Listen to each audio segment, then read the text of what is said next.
What's up, everybody? You're listening to Obsidian Radio, the voice of the everyday brother. I am your host, Mumia Obsidian Ali. It is Sunday, January 15th, 2017. Welcome to the program. Glad you can make it, and thank you for listening. I appreciate it. Very interesting day today. It's Martin Luther King Jr.'s birthday. He was born on January 15th, 1929 in Atlanta, Georgia. And as we all know, he died on April 4th, 1968 at the age of 39 years old.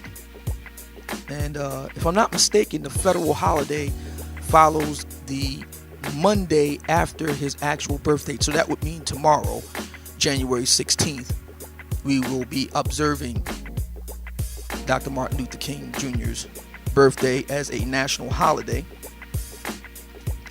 And I'll have some thoughts about that on the morrow, a special podcast, God willing, and the King and then in the Creek Don't Rise.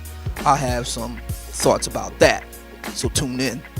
But for now, I want to start today's special Sunday show with a very interesting article that I ran across on the website hookingupsmart.com. And our old friend, one Miss Susan Walsh, out of Beantown. This article is interesting because of the discussion that we're going to have here. So strap in, get your favorite morning beverage, and enjoy. We're going to have a very interesting conversation, keeping in line with our theme of that being the 21st century and mating in contemporary Black America. On January 10th, 2017, Ms. Walsh writes the following article called Relationships Promote Career Success. She writes, has anyone ever told you they don't want a relationship because they're focusing on their career or working really hard at their job? Many young professionals cite a focus on career success as the reason they don't want a relationship, but a wealth of research shows this claim isn't legit. Coupled up, young professionals enjoy numerous career advantages like higher pay and more promotions at work. There's a perception that being in a relationship is very time consuming and that jump-starting a career frequently requires long hours. Something's got to give, so focusing on one's career usually wins out over focusing on one's partner. Eric Kleinenberg, a New York University sociologist and author of Going Solo, argues that staying single is a strategy for achieving success without the encumbrance of an obligation to a significant other. Quote, singles are investing in themselves and their careers. A lot of younger people are staying single longer so they can focus on their careers. They want to establish themselves and become a happy, successful person before having a serious relationship. Kleinenberg may be correct about what millennials are thinking, but he's dead wrong on the effects of remaining single. Ms. Walsh then cites what she refers to as myth-busting statistics. Caroline Beaton has surveyed the research in her Forbes article, Why Being Young and Coupled Up is Good for Your Career. She argues that a common millennial view is that relationships impede professional success, but she provides lots of myth-busting statistics. Number one, married men make 27% more than single men. This study demonstrated that it's not a question of more productive men self-selecting for marriage. Rather, marriage itself causes the rise in wages. Because the income of married men affects the well-being of their spouse and children, married men may become more aggressive in the labor market. Thus, the marriage premium may reflect the fact that married men work harder and more assertively seek out raises and better job opportunities. In other words, while the single men are spending lavishly on nightlife, more motivated married men are stockpiling resources for the family. Now, we've heard this argument before. Turd Flinging Monkey has spoken very eloquently to this in response to numerous PragerU videos on this here on YouTube. In fact, I've presented them here on this channel. I'll go back and present them again. You can find them in the comment section below in the links. Number two, they being married men, also work 441 more hours per year than single men. I'm going to go back and address all this in my commentary, so just bear with me. Number 3, a study of male professors found that married ones moved more quickly from associate to full professor. I guess that's great if you want to be a college professor. Number 4, nearly 70% of successful entrepreneurs were married when they founded their businesses. Now, I'm going to skip over some other parts of this article and skip toward the end. You can check out the entire article in its entirety. Once again, this will be linked in the comments below. Ms. Walsh writes, a Boston College study on millennials and their careers asked subjects about their level of life satisfaction and asked them which factors were most important in promoting it. Having a supportive relationship and love in your life was ranked number 1 as most successful predictor of life satisfaction, and the number 2 most important. Only one's physical and mental health ranked as more important. In contrast, liking what you do each day and being motivated to achieve your goals ranked number 5 out of 5 on both questions. Researchers also found differences in life satisfaction between single and partnered subjects. Quote, we also found a number of other interesting relationships regarding life satisfaction. We divided our sample into 3 groups. Those who were single, never married, and not living with a partner, those who were married or partnered without children, and those who were married or partnered with children.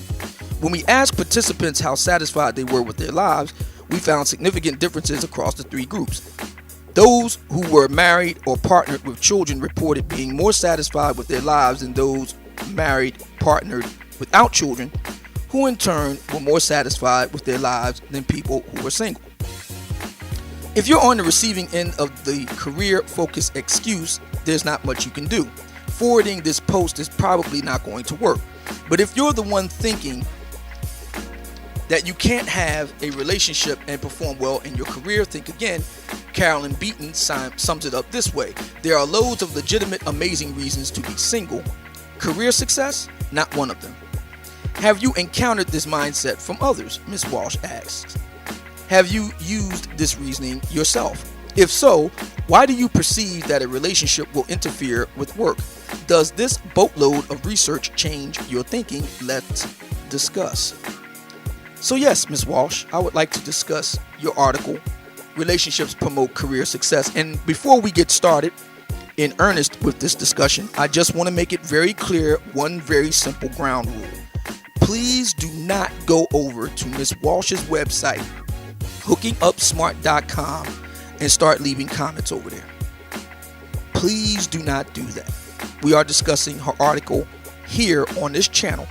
And if you have anything to say, the comments section on this channel is the place to say it.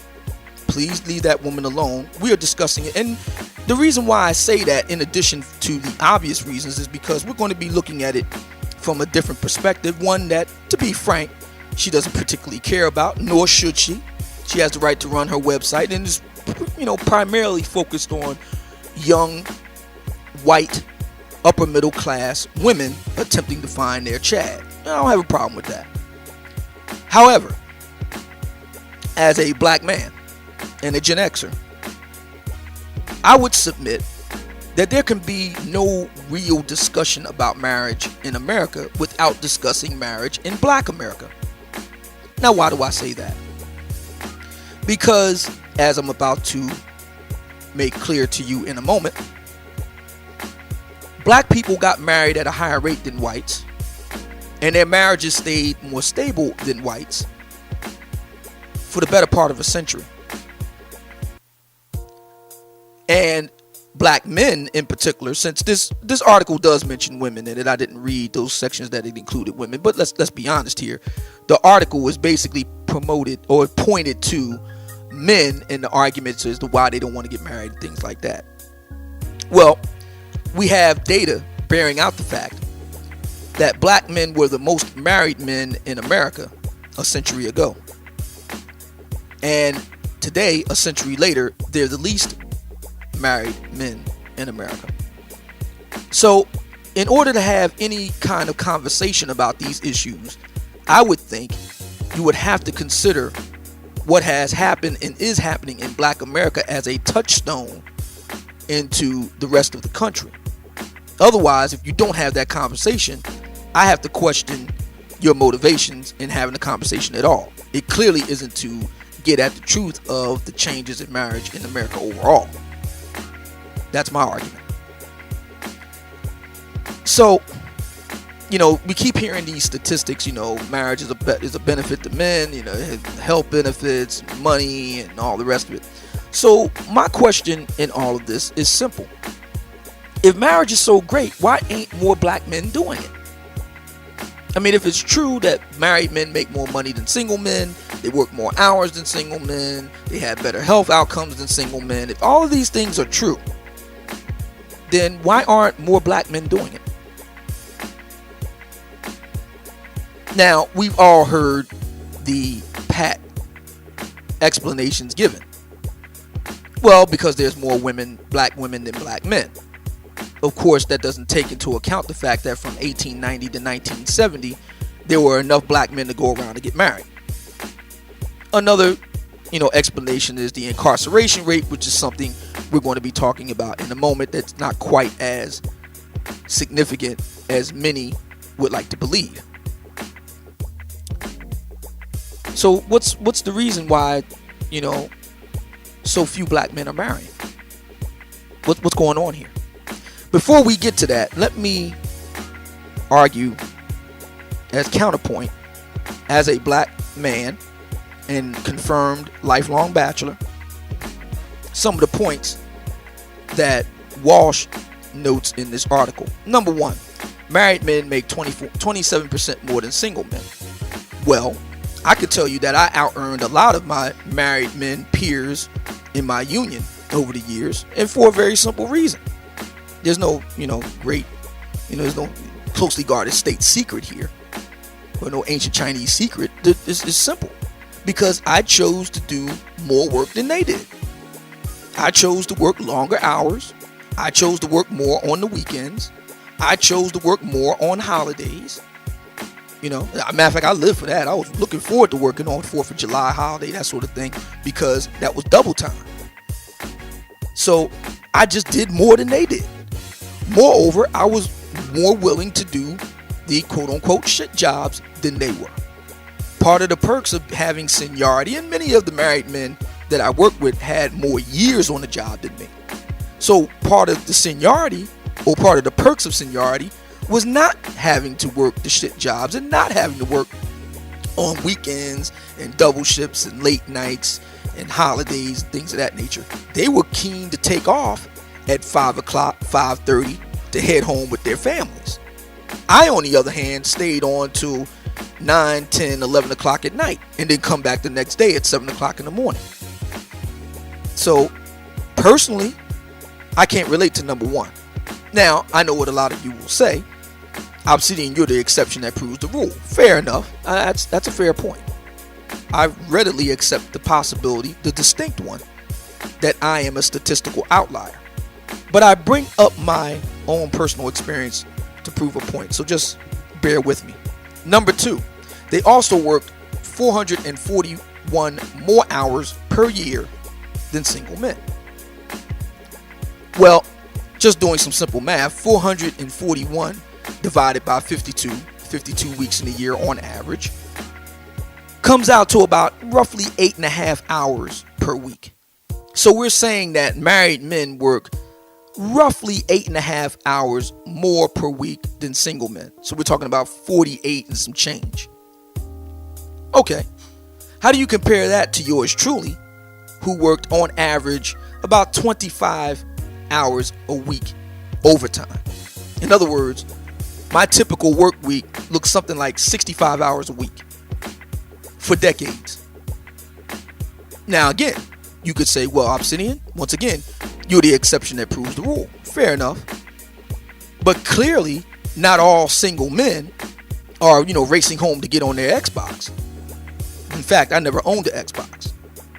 I was never a big video game type of guy to begin with. Now again, you could say, well, you're the exception to the rule. Fair enough. As for the idea that career success or working a job would impede relationship success.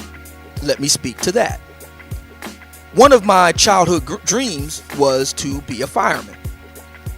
Now, I don't want to go too deep in the weeds with this because that's a whole story unto itself, but to make a long story short, while I tested and passed the fireman's exam, I was in the top 10% of test takers at the time. I still wasn't able to get on the, be hired as a fireman. And one of the things I had talked about, I distinctly remember saying this to myself, praying on it the whole bit, doing a lot of research about firemen and whatnot, the history of firemen, particularly here in the city of Philadelphia, was that if I made it as a fireman, if I was able to get hired, then I would voluntarily give up my pursuit of romantic and or sexual interactions with women for the length of time that I was to be a fireman. And my plan was to do 20 years. I based it on the military, 20-year career, at which time I would, choose to take an early retirement, and then I would resume my pursuit of romantic and or sexual relations with women. And the basis of my reasoning was very simple. Being a fireman is very much a stressful and life-threatening job. Stressful in the sense that, unlike most people who go to a job, punch a clock or what have you, you stay there 8 hours, 10 hours or whatnot, and you come back home every night. As a fireman, I think the schedule was you was on duty 4 days on duty, 3 days off. So in other words, you would go to the firehouse that you was assigned to, and you would actually live there for 4 days out of the week, and then you would have the other 3 days off. Okay, so that's number one. So you're not home a lot. Matter of fact, majority of your time you're not home at all. You're on duty. That's number one. Number two, it's potentially life-threatening. There have been a number of very prominent fires that took place here in the city of Philadelphia. And I'm talking about recently. I'm talking about within the last 2 decades or so. There was one that took place downtown. I want to say it's One Penn Center, but I'm not particularly. Oh, my memory is fuzzy on it. But those who are familiar with the city of Philadelphia will know what I'm talking about. There was a really big fire downtown in one of the skyscrapers downtown, and a number of firemen were killed. More recently, there was a fire in one of the old warehouses in the Kensington section of Philadelphia, and I think this was a couple years back. And again, a number of firemen were killed. I understood the very high risk of me being significantly injured or even possibly losing my life. And to tell you the truth, I didn't want to impose that on a woman or any number of women that I was dealing with the possibility of them being presented by the fire marshal one day with a crisply folded flag instead of me coming back home. I didn't think that would be fair to anybody else. After all, I chose it. Nobody drafted me. Nobody held a gun to my head and made me do it. I chose it of my own free will, and I accepted the risks and the possible consequences of such a decision. So, even though I didn't make it as a fireman, I still kept that kind of mentality going into the trades and whatnot. And my reasoning was simple. Even though I wasn't a fireman, the very real possibility of me being injured on the job or even possibly killed was still there. My very first day on the job, I watched a man die as a result of a workplace accident. As everybody knows here, my retirement was brought about as a result of a career-ending injury that I sustained. And because of the hours that I worked on the job, because I wanted to do well, I wanted to earn well, I wanted to succeed in what it was that I was doing. And I did enjoy what I was doing. I enjoyed the physical world in which I worked. I enjoyed being able to make a difference in the society that I worked in. Being able to build things and fix things with my own two hands and using my intellect to solve problems. But I realized that came at a trade-off of having any type of semblance of a romantic type of relationship with women. And so I would tell them up front, the best that I could offer was casual companionship. And many women declined my offer, as their right is to do. So I went in there knowing that I wouldn't be able to sustain a relationship like that. So I don't have any regrets in that regard. But I just disagree with this idea from this article that says that simply because you're a single man, you can't succeed in the workplace or anything like that, or somehow it's not a legitimate reason to cite career issues as a reason not to be partnered. I respectfully disagree, and I give you as a case in point my own life as I have just described it. Now, let's go to the next point. If marriage is so great, why ain't more black men doing it? And I spent the other night doing research, looking up for, or searching for, have there been any researchers that actually talk to black men about this issue? Since black men, particularly those over the age of 35, 40, and by 35 and 40, I think it's fair to say you're a confirmed bachelor by that point. Never married, the largest group of never married men in America by a country mile. Why they haven't gotten married? Unfortunately, I found almost no scholarly research on this question. I did, however, find a bunch of articles written on this issue by bloggers who don't have any particular credentials in sociality or demography or what have you. And the vast majority of those articles weren't even focused on black men. They were focused on black women, why black women are single, etc., so forth, which confirms to me that black women are much more interested in marriage than black men as a general rule. What I'm going to read to you right now, ladies and gentlemen, comes from the website blackdemographics.com.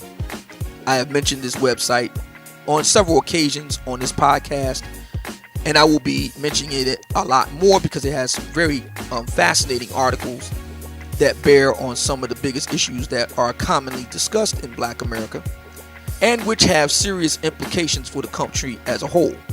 Many people have observed that Black America is the canary in the gold mine. As we go, so does the rest of the country. So, while Ms. Walsh and Ms. Beaton haven't asked Mumia Obsidian Ali why he didn't marry and etc. so forth, and while there doesn't seem to be a whole lot of scholarly articles, black or white, that ask black men in general this question, we do have blackdemographics.com to thank for giving us at least some sense in numerical terms of what's going on. So let's read now from that website, blackdemographics.com, on the section Marriage in Black America. Let's discuss that, and then let me share with you why I think so many black men aren't marrying despite the supposed benefits of it. Okay, so let's read now. Blackdemographics.com says, marriage has been a declining institution among all Americans, and this decline is even more evident in the black community. In 2014, only 29% of African Americans were married, compared to 48% of all Americans. Half, or 50%, of African Americans have never been married, compared to 33% of all Americans. After viewing the available data, we can see that although fewer black women are now married, more black women than black men have been married at least once. This is because a higher percentage of black women are divorced and widowed than men. Also, in 2014, just under half, or 48%, of black women had never been married, which is up from 44% in 2008 and 42.7% in 2005. In other words, we're seeing a steady increase in the number of black women who had never been married. Now, that's not to say that this is something that's just going to continue ad infinitum. It could very well level off, this year, next year, a couple years from now, and it might indeed start to fall. That's a distinct possibility. What this is saying is, as of 2014, from 2005 to 2014, 9 years, we've seen the percentage of black women who had never been married steadily increasing. Overall, increasing roughly 6%, for whatever reason. And you see the first graph. This is the first graph that you see on this page, 1 of 6, that shows you the stats there. Black Demographics continues. It is also believed that a large percentage of black men marry white women. This is often cited as one of the causes of lower marriage rates among black women. This, however, is only partially true. While black men marry white women at twice the rate that black women marry white men, in the year 2014, only 14% of black men were married to a non-black woman, which is up from 11% in 2010. Only half of those non-black women were white. So there is evidence of an increase of black men marrying out of their racial demographic. As a matter of fact, the Pew Research Center released a report finding that 25% of black male newlyweds in 2013 married non-black women when compared to 12% of black women who married out. However, Asian women and Native Americans still have higher rates of interracial marriage.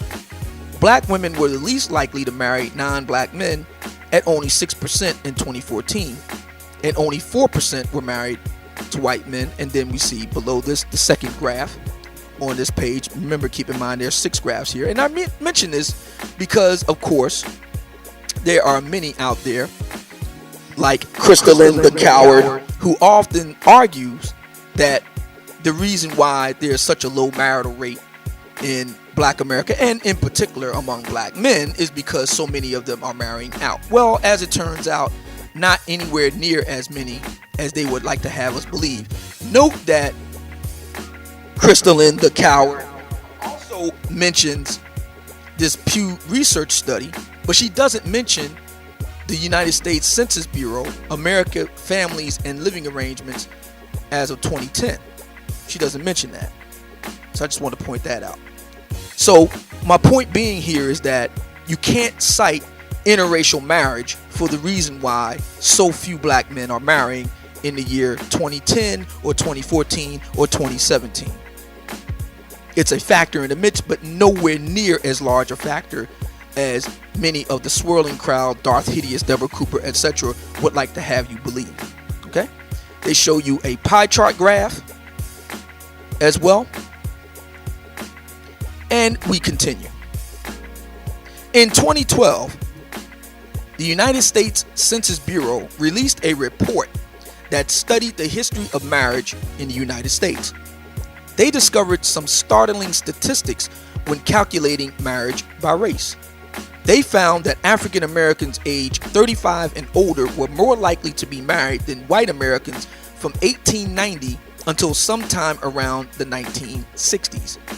Not only did they swap places during the 1960s, but in 1980, the number of never married African Americans began a staggering climb from about 10% to more than 25% by 1980. So in just 30 years, the increase was about roughly 150%, or more than double. While the percentage for white women remained under 10% and just over 10% for white men. So again, we can see why I make the case that if we're going to have any discussion about marriage in America, the place to start is in black America. The first 2 charts below are charts included in the report. Only the headings have been altered by blackdemographics.com to outline these findings. So let's look at these charts. The first chart is black women more likely to be married than white women until 1970 then. And the second chart you see here is black men more likely to be married than white men until 1960 then. So we see the key decade here was 1960 to 1970. As you can see here with married in the first chart with black women and white women, the green line represents white women and the purple line represents black women. Now you can see here that the percentages of never married white women were higher going all the way back to the year 1890. And that only changed until 1970. In the case of the black men being more married than white men until 1960, again, the blue line representing white men and the red line representing black men, we can see here going all the way back to 1890 that there were always more never married white men than black men. And that didn't change until 1970. Oh, excuse me, 1960. I'm sorry. Until 1960.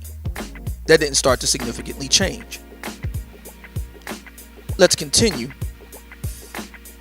The third chart illustrates how closely the marriage graph for black men aligns with the incarceration numbers, which also experienced an abnormal climb beginning in 1980. This does not prove causation, however. It shows that they are related due to the assumption that men in prison are less to marry. Now, this is a very important chart, very last chart, the sixth chart on this page. It's called The War on Drugs and its effect on black marriage in the 1980s and 90s. So let's go to the far end left-hand side of this chart. The red line represents the percentage of black men over the age of 35 who were never married. In other words, black men like me, confirmed bachelors. Okay? So in the year 1890, okay, that percentage would have been about maybe 6-7%. All right. Now the black line represents the number of black men, the percentage of black men who were in prison. And it doesn't even count from 1890 and actually picks up closer to about the year 1910. And as you can see here, it's about 6% of black men in prison. Now, it stays under 10% from 1910 all the way until about 1970 or so. Now you can see here that the chart points out 1971, President Nixon declares war on drugs. And then we see that black lines start to climb beyond 10%. And then you see a yellow shaded section here from 1980 to 2000.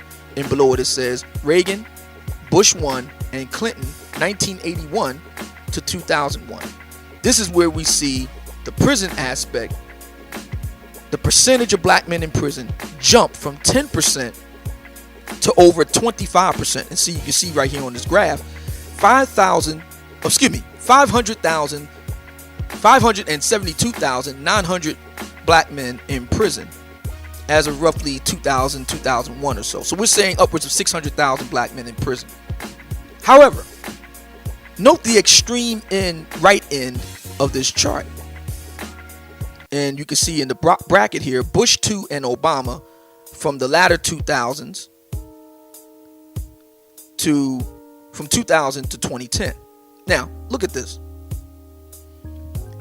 The chart says here on the right-hand side in red, the increase of never married black men. Remember, black men, the percentage of black men over the age of 35, like yours truly, confirmed bachelors, they would be denoted by the red line. So that's what this chart is talking about on the right-hand side. The increase of never married black men continued despite decrease of incarceration. Okay? So, why is that important? Because, one of the big explanations that come from the swirling crowd, a lot of black women and what have you, and some black men, like Professor Ralph Richard Banks, who I'm going to be talking about more in a second, the argument is that mass incarceration played a role in why there was a massive decline in marriage in black America. If that's true, then how do you explain the fact that black men in prison started decreasing in the year 2000? It's 2017. So this is 17 years ago. This was the case. Nevertheless, the numbers of black men who were never married continued to increase. In other words, if you're a black man and you were never in jail, you were never locked up, your chances of never getting married actually went up. It continued to increase despite the fact that you were never in jail to begin with.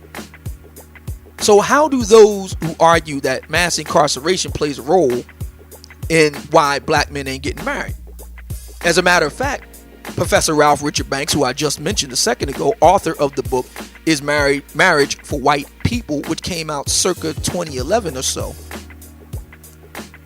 argues in his book, and I've read his book several times, in fact, cover to cover, He argues in the book that despite socioeconomic status, education, etc., that black men still have a very low marriage rate. Now, he argues the reason for why this is because there are markedly more black women in the marriage market than black men, or more black women in the mating market than black men.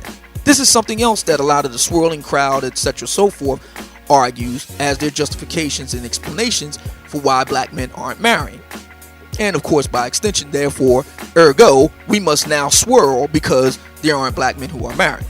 Despite the fact that marriage overall is declining, they don't pay attention to that part of it. So, anyway, so their argument is that there are more black women than black men.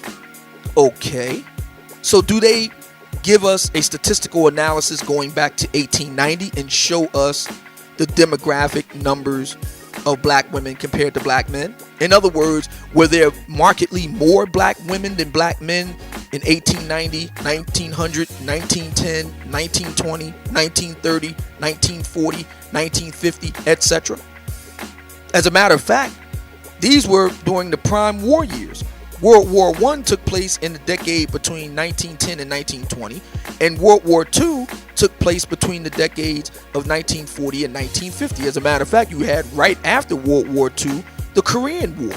That took significant numbers of black men out of the mating pool. Did that have an impact on marriage?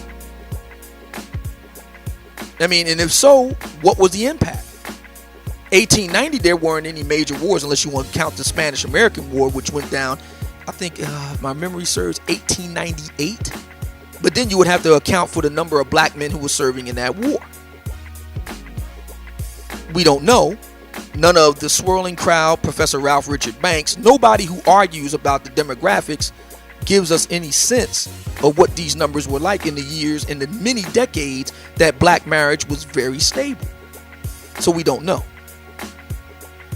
Then we also know from blackdemographics.com that the numbers of overall of black men and black women aren't anywhere near as skewed as we've been led to believe. I will include those sections in the comment section and the links below for you to see for yourself.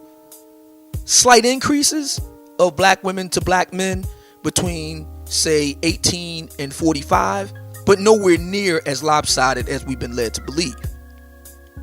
So let's review up to this point. The argument goes, per this article, relationships promote career success, that married men do much better than single men. That's the argument. They make more money, they work more hours, they have, better sex lives, their health outcomes are better. All of these things we hear. Okay? That's the argument. My question then becomes, if this is all true, why aren't more black men getting married?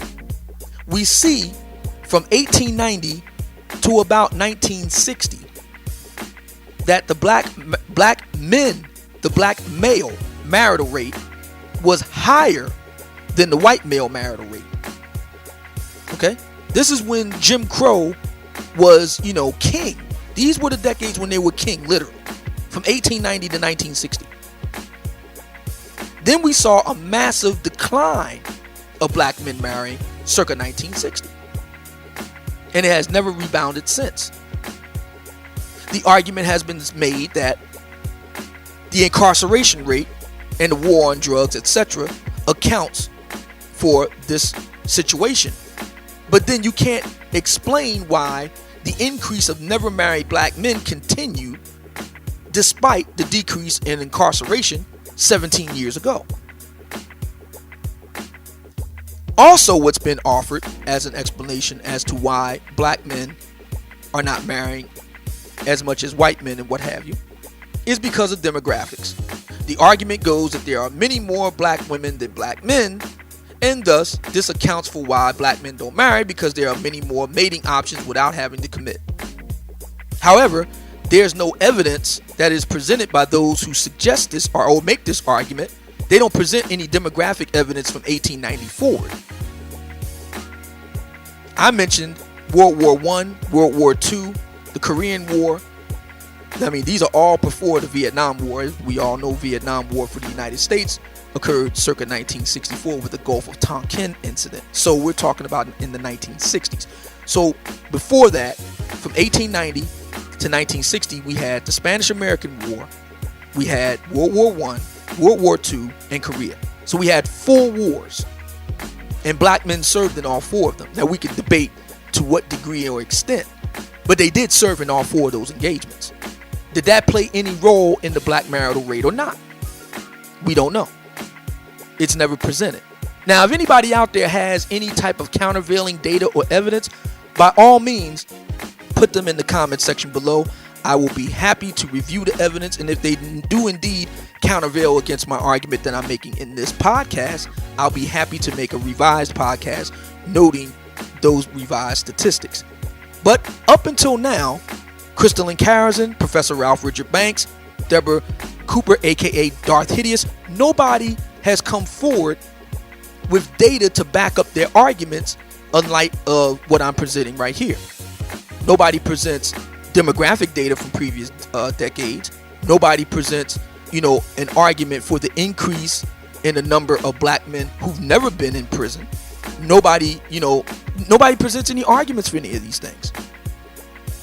Now, since I've laid all that out for you, allow me to submit my argument for why black men are not getting married, despite all the supposed bounty of benefits. It's simple. It's the welfare mind state. Very, very simple.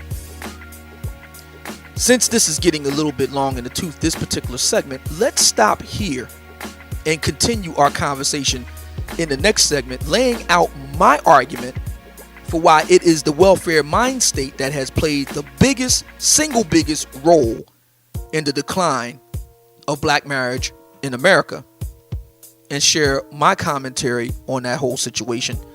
Coming up, stay tuned. You're listening to Obsidian Radio, which is 100% support by listeners like you. And if you like what you heard on today's podcast talk show, heard only on YouTube, media by an everyday brother for everyday brothers, and that includes our brothers from other mothers around the world and throughout the Gamma Quadrant, by the way, then what the heck are you waiting for?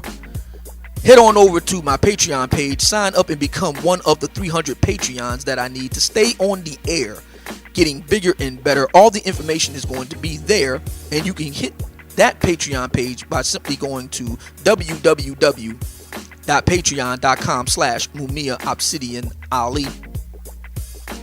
Also, if you wish to be a private PayPal donor, especially as I attempt to meet the rest of this month's expenses, roughly $700 or so, I could really use your help to keep everything afloat. All you have to do is just hit me up at theobsidianfiles@hotmail or at gmail.com first. Simply put in the subject line donations, and I'll walk you through as to how you can do it. $5, $5,000, anything that you think that the show is worth, one time or recurring, is up to you. 100% confidentiality is assured. Also, please don't forget to check out the special announcement in the comments section. I always put it right after the links. There's another comment that follows right after that. That is my updated business plan and wish list, outlining to you exactly what it is that I'd like to do this year in the year 2017. With your help, I really could use it. If you have any questions whatsoever, feel free to contact me at theobsidianfiles@hotmail or at gmail.com. I will be more than happy to answer any and all questions. Thank you so much. Please stay tuned. We're going to come back on this discussion in the next segment. If marriage is so great, why ain't more black men doing it? I'm going to lay out my argument for why that is in the next segment coming up. Stay tuned.